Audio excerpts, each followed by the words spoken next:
네, 손에 잡히는 기후, 손잡기. 오늘도 노광준 PD 나왔습니다. 안녕하세요. 네, 안녕하세요. 네, 오늘은 인도 폭염이라고요. 네, 인도 어휴. 폭염입니다. 이 동남아 이른 폭염 소식 전해드렸었잖아요. 네. 그래서 최근에 동남아 여행을 다녀오신 지인분께 물어봤었어요. 아니 40도가 넘는 날씨는 어떻게 느껴지던가요? 이렇게 했더니 딱 이렇게 답하시더라고요. 네. 뜨거운 게 아니라 따갑더라. 아, 네. 제가 예전에 작년 여름 울산에 가서 36도인가 그랬는데 그때 따갑던데요. 네. 아, 근데 이제 가만히 생각해 보니까 관광하는 입장에서는 네. 잠시 따갑더라도 에어컨 빵빵 나오는 호텔에서 그쵸. 또 깨끗한 물로 샤워하고 맛있는 음식으로 영양분 보충할 수 맞아요. 있잖아요. 호텔 들어가면 돼요. 네, 근데 그곳에 더운 곳에 사는 저소득층한테는 선풍기도 제대로 틀지 네, 못하고 네, 네. 함석 지붕 밑에서 네. 또 오염된 물에 의존하는 그야말로 생존의 위협이 아닐까 싶은 생각이 아유, 듭니다. 그렇겠네요, 진짜. 동남아 이른 폭염은 어느새 우기가 찾아오면서 이제 홍수 걱정으로 홍수. 옮겨가고 네. 있고요. 근데 이제 남아시아 인도의 북동부 지역 같은 경우에는 평년보다 5도 이상 높은 45도 이상의 폭염이 이어지고 있습니다.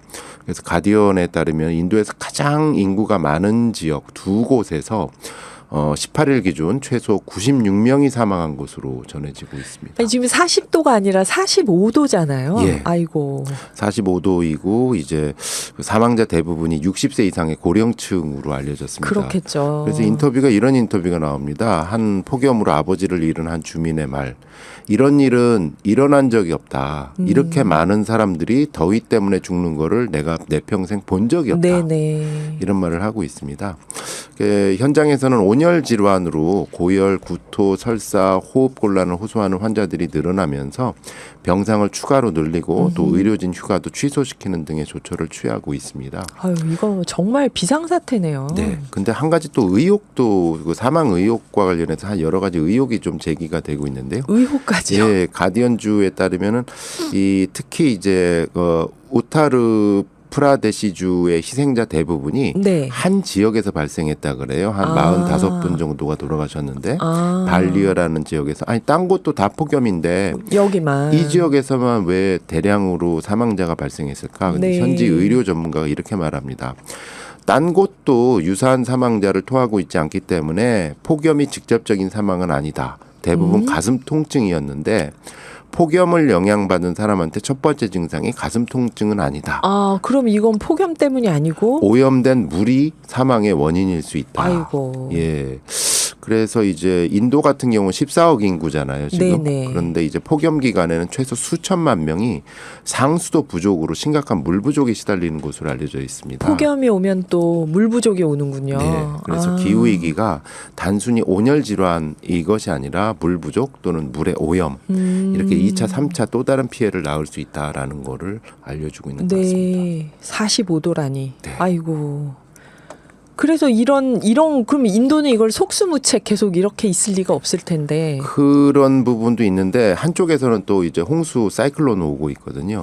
그래서 이제 정신없는 부분이죠. 네. 그래서 그 인도도 그렇고 그 옆에 있는 파키스탄은 이미 그 작년에 큰 피해를 당했었고 네, 홍수로. 이 지역 같은 경우는 그러니까 인구 밀집 지역에서 이런 일들이 계속 벌어지다 보니까 정말로 이제 그 기후 정의 차원에서 네. 이제 탄소 배출 국가들이 어느 정도 보상을 해야 되는가 아, 이런 문제는 네. 올해 이제 기후 협상 테이블에서도 더 세게 제기가 되지 않을까 싶고요. 예, 이미 이걸- 우리나라 같은 경우도 이제 보상을 해야 되는 나라, 네, 보상을 그렇죠, 받아야 이제. 되는 나라가 네, 아니라 네. 그런 나라 반열에 올라 있는 가운데 이 폭염을 쭉 조사를 해보다 보니까 신기한 부분을 그러니까 인간이 또 가만히 있지 않고 대응을 하고 있지 않습니까? 그렇죠. 지난주에 제가 브리핑을 하면서 알려드렸던 것 같은데요. 혹시 최고 열관리 책임자라고 예, 얘기하셨어요. 이게 올바른 번역인지 모르겠습니다. 하면서 말씀하셨던 기억이 납니다. CHO, Chief 예. Heat Officer라고 해가지고 어쨌든 폭염에 대해서는 최고 관리자를 둔다. 그리스 아테네에서 이 최고 열관리 책임자를 두어서 이런 데도 있구나 했는데 네. 지난 19일 한겨레 광로필 기자님이 또 기사를 쓰셨더라고요. 전 세계 7개 도시가 최고 열 관리 책임자를 두고 기후 대응에 나서고 있다라고 전하고 있는데요. 어디 7개일까요? 일단 아테네는 들어가는데 미국의 마이애미가 마이애미요. 가장 처음으로 최고 열 관리 책임자를 임명을 했대요. 네. 그다음에 칠레 산티아고, 또 멕시코 몬테레이, 또 오스트레일리아의 멜버른. 이제 최고 열 관리 책임자를 임명을 했는데요. 네. 아시아에서는 처음으로 방글라데시의 남다카시가 최고 열 관리 책임자를 임명했습니다. 방글라데시도 폭염으로 고생하고 있구나. 네, 폭염으로 정말 많이 고생을 하는 곳에서는 체계적으로 대응을 해야겠다 네. 하는데 하는 일들을 보니까 이분들이 폭염으로 가장 심각한 피해를 받는 게 저소득층이잖아요. 네. 이분들을 우선적으로 보호하기 위해서 도시 곳곳에 나무를 심고 또 그늘막이나 쉼터를 만들고 또 한 가지 눈에 띄는 게 적정기술 과학자들과 함께 손잡고 없는 분들이 쉽게 적은 비용으로 더위를 피할 기술을 보급하는 일을 하고 있습니다. 이거 막 이상한 휴대용 같은 선풍기 에어컨 비슷한 이런 거 만들어서. 네, 가장 눈에 띄는 게 이제 광노필 기자의 기사에서 눈에 띄는 게 이 서아프리카에 있는 시에라리온이라는 나라가 있는데요. 네네. 여기에 수도 프리타운에서 3년째 최고 열 관리 책임자로 일하고 있는 까르그보고시의 활약입니다. 이분이 어떤 걸 고안했냐면 가만히 보니까 이제 없는 분들 집 천정이 대부분 함석이래요.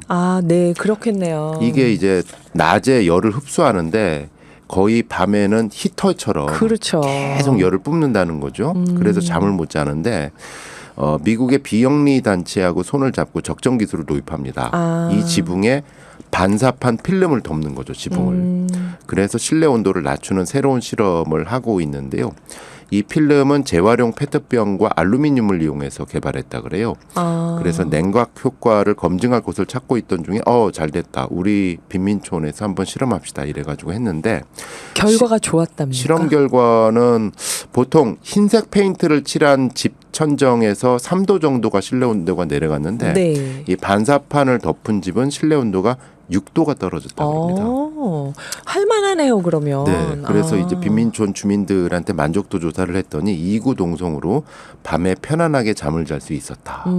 이렇게 조사가 돼서 탄력을 받고 있다는 소식입니다. 근데 이런 얘기 들으면 차라리 이 지역의 전통 가옥들이면은 그 함석 지붕이 아니어서 그렇죠. 사는 게 차라리 나았을 텐데 맞아요. 이게 시멘트하고 함석으로 지어버리니까 네. 이게 이렇게 됐을 것 같아요. 맞습니다. 이 적정 기술의 문제 그리고 전통 가옥의 다시 재발견 네. 이런 것도 여러 가지가 있는데 우리나라 같은 경우는 사실은 뭐 그 온열 질환에 대한 대책 그다음에 그늘 쉼터 그리고 나무 심기 뭐 이런 걸 여러 부서에서 나눠서 체계적으로 하고 있잖아요. 네네.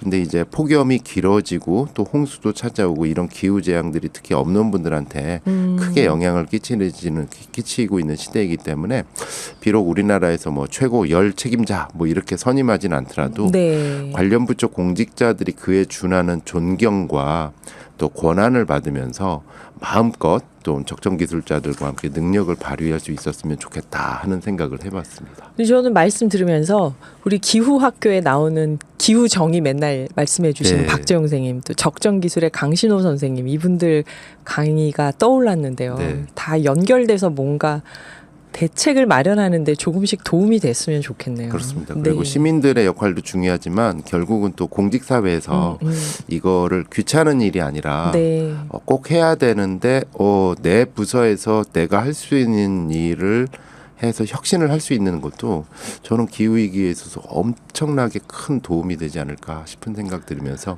응원합니다. 네. 곳곳에 계시는 열 관리 책임자 여러분들께 응원을 보내드립니다. 네.